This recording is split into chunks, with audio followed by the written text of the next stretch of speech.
Before you say nobody would ever do that, people have. Not always by choice. Not always with full awareness of what they were getting into. But somewhere between a dare, a bet, a social media challenge, and the specific kind of reckless confidence that lives in the gap between knowing something is a bad idea and feeling invincible enough to try it anyway, people have lived on nothing but candy for days at a time. And every single time their body responded in the same way, not with the sugar rush they expected to last, but with a cascading series of biological events that got worse every day, in a precise order, like dominoes falling through systems that were never designed to run on nothing but refined sugar and artificial flavoring. This is not a warning dressed as entertainment. This is what actually happens inside a human body when the only thing entering it for 7 days is candy, hour by hour, day by day, until the body reaches a point it was never supposed to reach. This is the story of two people who found out the hard way, and one researcher who spent years studying what extreme sugar consumption does to human biology so the rest of us don't have to. Jake, the 22-year-old who took a dare seriously. Jake was 22 and lived in Columbus, Ohio. He was a junior in college, worked part-time at a pizza place, and had the kind of metabolism and general physical confidence that comes with being young and healthy, and not yet having experienced the consequences of anything. When his roommate dared him to eat nothing but candy for a week, he said yes before the sentence was finished. $100 was on the table. He had eaten worse things for free. He bought 4 large bags of assorted candy, gummy bears, sour worms, chocolate bars, hard candy, those strawberry things wrapped in cellophane that older relatives always seem to have in dishes. He laid them out on the kitchen counter on Sunday night feeling genuinely prepared. Monday morning he started eating. The first hour, the hit nobody talks past. The first 30 minutes felt like exactly what Jake expected. The sugar hit his system fast, and the dopamine followed almost immediately. He felt sharp, alert, more awake than he usually was on Monday mornings without coffee. He felt, briefly, like this was going to be easy. This is the part that gets described in every candy challenge. The initial hit, the surge, the feeling of energy that arrives so fast and so completely that it feels like fuel rather than what it actually is, a spike that is already building toward the crash that will follow it. Inside Jake's body, his blood glucose has shot upward sharply. His pancreas was already responding, releasing insulin and maximum capacity to pull that sugar out of the bloodstream before it caused immediate cellular damage. The dopamine that made him feel sharp and alert was not sustainable. It was the neurochemical equivalent of a light switch being flipped on full power with no dimmer. Bright immediately and then not. By hour 3, the crash arrived. His hands were shaking. Not dramatically, just a fine, persistent tremor that he noticed when he picked up his phone. His head felt light in a way that was different from the lightness of the first hour. That had been elevation. This was instability. A faint spinning that arrived when he moved too quickly and stayed longer than it should have. He ate more candy to fix it. The spike returned briefly. The crash that followed was harder. Hour 12, when the body starts sending real signals. By the evening of the first day, Jake's body had exhausted its initial attempts to manage what was arriving. His stomach, which had been processing nothing but refined sugar and artificial compounds since morning, was producing distress signals that were impossible to ignore. A deep, low nausea that had nothing to do with the sensation of being full. He was not full in any meaningful sense. He was empty in a way that sugar cannot address because the emptiness was not about calories. It was about nutrients. His body needed protein to maintain its cellular structure. It needed fat to produce hormones, maintain myelin sheaths around nerve fibers, and keep every cell membrane functioning. It needed vitamins and minerals to run the thousands of biochemical processes that happen continuously below conscious awareness. None of these things were arriving. Only sugar, more sugar. Endlessly sugar. His headache was real. Not a tension headache, not a dehydration headache. A hypoglycemia-adjacent headache that came from the blood sugar oscillations that had been running all day. Spike, crash, spike, crash. His brain was receiving glucose in an unstable, inconsistent pattern that was making concentration difficult and mood management nearly impossible. He snapped at his roommate for asking how he felt. He didn't understand at the time that the irritability was metabolic, not personal. His brain chemistry was genuinely destabilized. Day 2, the body turns on itself. By the second day, something more serious had begun. Jake's body had received no protein for over 24 hours. Protein is not optional. Every cell in the human body requires amino acids, the components of protein for repair, maintenance, and function. When dietary protein is absent, the body begins sourcing amino acids from somewhere else. It breaks down muscle tissue. It cannibalizes its own structural material to keep critical processes running.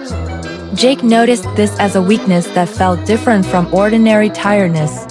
Not the familiar heavy fatigue of a bad night's sleep. A hollow weakness that seemed to come from inside the muscle itself. His legs felt unreliable.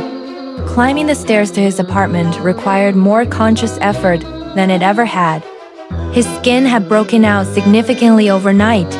His face in the bathroom mirror on Tuesday morning looked different, puffy, slightly gray under the flush, with new breakouts across his forehead and jaw. The excess sugar had triggered an inflammatory response that was expressing itself in the most visible organ he had. He was still eating candy, because the deal was a week. And because quitting felt like losing. Day 3 and 4.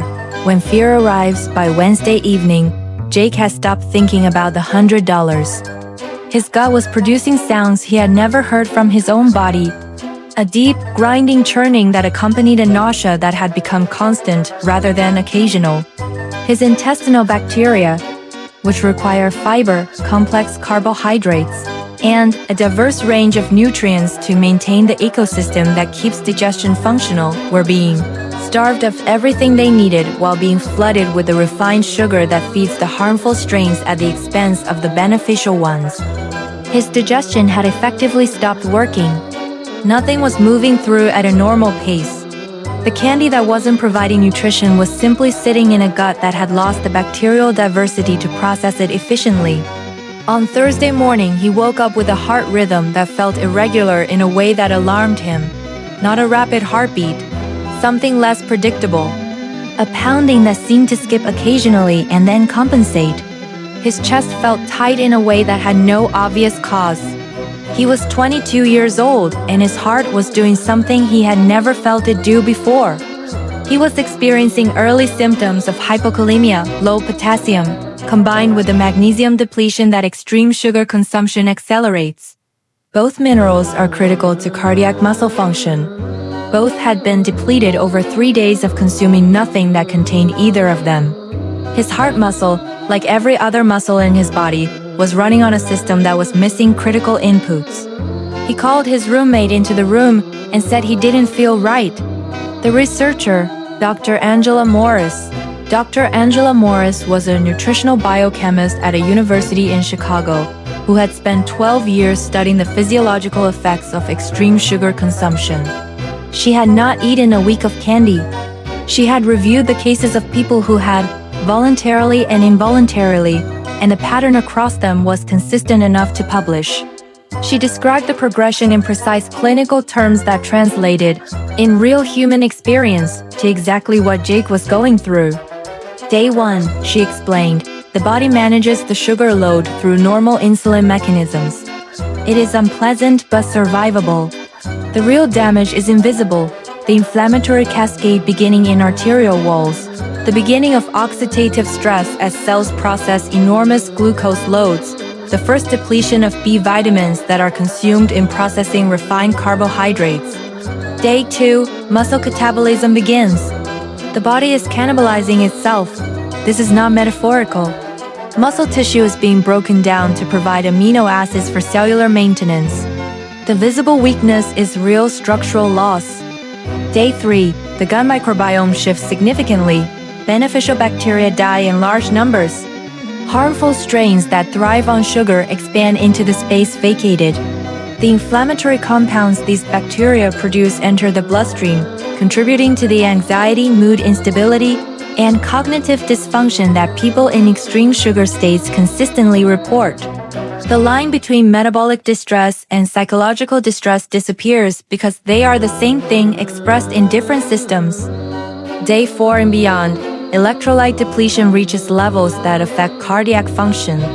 Potassium, magnesium, and sodium, all of which require real food to replenish, fall below thresholds that the heart and nervous system can compensate for.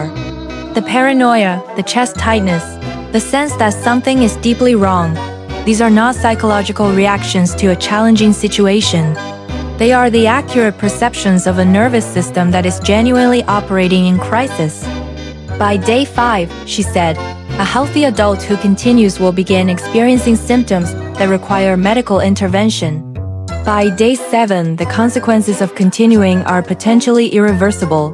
She said this without drama. She was describing biology. The biology was dramatic enough on its own. What happened to Jake? Jake stopped on day 4. Not because he decided to lose the bet.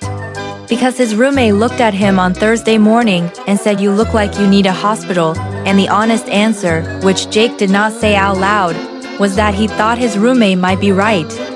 He ate a piece of plain toast, then a scrambled egg. Then slowly over the next 2 hours, more real food. The improvement was not instant. His gut took 2 days to begin functioning normally again. His energy took 4 days to return to anything approaching baseline. His skin took a week to clear.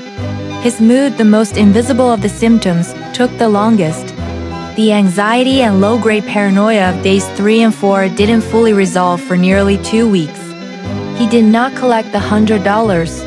His roommate, watching him eat toast like it was the most important meal of his life, did not bring it up. The one lesson: there is no nutritional argument for candy, no health claim, no benefit. No version of this story where a body running on nothing but refined sugar and artificial compounds does anything other than exactly what Jake's body did: systematically fail, system by system, in a predictable order that gets more serious every day. Your body is not a machine that runs on any fuel. It is a biological system that requires specific inputs: protein, fat, complex carbohydrates, fiber, vitamins, minerals, water, inconsistent, varied, daily supply. Remove any one of these inputs for long enough and something breaks. Remove all of them simultaneously and replace them with something that actively depletes the few reserves you had. And the breakdown is faster and more total than most people imagine is possible in a body that felt completely fine a week ago. Candy is not food. It is a delivery system for refined sugar and artificial compounds that temporarily mimics the reward signal of real food without providing any of what makes real food valuable. Your body knows the difference. It told Jake every hour of every day he tried to fool it. If this changed the way you think about what your body actually needs, share it with someone who thinks the body is more resilient than it is. Subscribe for more content that explains what happens inside you when you push the system to its limits. See you in the next one.